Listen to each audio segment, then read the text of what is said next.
घाटावा कोयजन बाजन बाजा बाजावा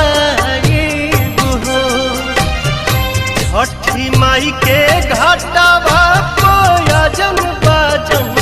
बाजा बाजावा गोदिया में होई है बालकवा अर्घ देवे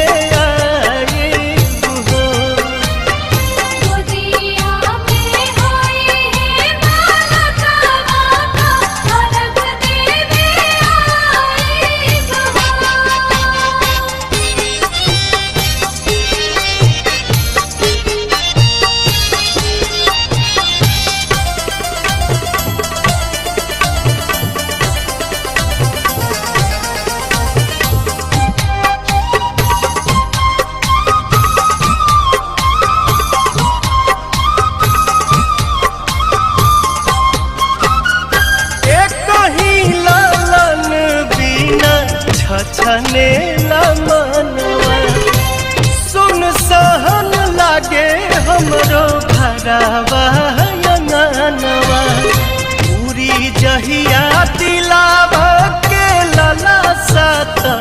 जलसा कराए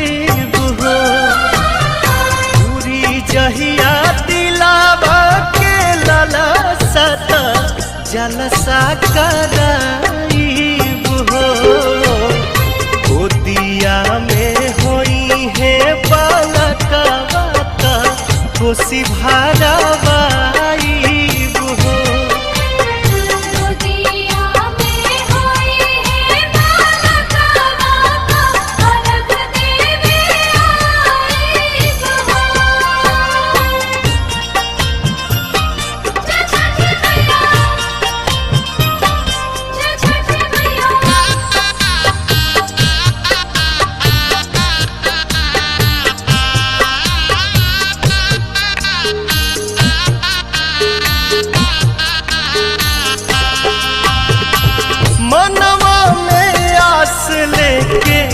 रोवेले